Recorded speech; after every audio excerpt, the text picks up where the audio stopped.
بسم اللہ الرحمن الرحیم، اللہم صلی علی محمد وعلی آل محمد۔ السلام علیکم ورحمۃ اللہ وبرکاتہ۔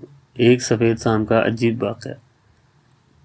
ایک بزرگ ابراہیم نامی فرماتے ہیں کہ میں حضرت عبداللہ بن مسعود رضی اللہ تعالیٰ عنہ کے چند دوستوں کے ساتھ حج کے لیے روانہ ہوا تو راستے میں ہم نے ایک سفید رنگ کا خوبصورت سانپ دیکھا جس کے بدن سے مشک و عنبر کی خوشبو آ رہی تھی۔ وہ سانپ بے چین سا تھا اور کسی تکلیف میں نظر آ رہا تھا۔ تھوڑی دیر کے بعد وہ سانپ مر گیا۔ اس کے خوشبودار بدن کو دیکھ کر میرے دل میں اس کے متعلق نیک گمان پیدا ہوا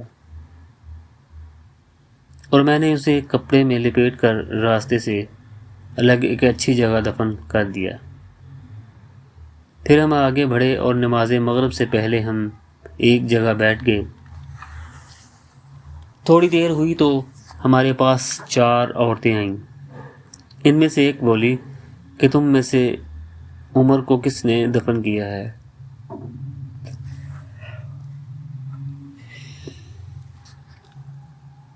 ہم نے کہا عمر کون؟ وہ بولی وہ سفید سانپ جسے تم میں سے کسی نے دفن کیا ہے وہی عمر تھا۔ میں نے کہا بخدا اسے میں نے ہی دفن کیا ہے۔ تو وہ مجھ سے مخاطب ہو کر بولی کہ تم نے ایک تہجد گزار اور بہت ہی زیادہ روزے رکھنے والے مومن جن کو دفن کیا ہے۔ اس نے نبی آخر الزماں محمد الرسول اللہ صلی اللہ علیہ وآلہ وسلم کی صفت اور اس کی تشریف آوری سے 400 سال پہلے آسمانوں پر سنی تھی اور اسی وقت نبی کریم صلی اللہ علیہ وآلہ وسلم پر ایمان لے آیا تھا۔ میں نے یہ بات سن کر اللہ کا شکر ادا کیا اور پھر ہم مکہ معظمہ میں پہنچے۔ یہ زمانہ حضرت عمر فاروق اعظم رضی اللہ تعالی عنہ کا تھا۔ حج کے بعد ہم حضرت فاروق اعظم رضی اللہ تعالی عنہ سے ملے اور اس سفید سانپ والا قصہ بیان کیا۔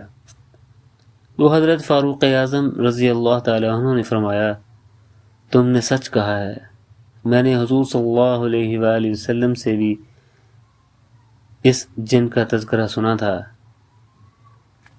جنوں کی کئی 100 سال عمر ہوتی ہے اور یہ بھی معلوم ہوا کہ ہمارے نبی صلی اللہ علیہ وآلہ وسلم کی عظمت و تعریف کے ڈنکے زمینوں اور آسمانوں میں بجتے رہے اور بج رہے ہیں اور بجتے رہیں گے، اور یہ بھی معلوم ہوا کہ کئی خوش نصیب افراد حضور صلی اللہ علیہ وآلہ وسلم کی تشریف آوری سے پہلے ہی حضور صلی اللہ علیہ وآلہ وسلم پر ایمان لے آئے تھے، اور کئی بدبخت حضور صلی اللہ علیہ وآلہ وسلم کو دیکھ کر بھی اس نعمت سے محروم رہ گئے۔ ویڈیو اچھی لگی ویڈیو کو لائک کریں، شیئر کریں اور چینل کو سبسکرائب کریں۔ شکریہ۔ کیا آج آپ نے درود پاک پڑھا ہے؟ اللہم صلی علی سیدنا و مولانا محمد وعلی آل سیدنا و مولانا محمد۔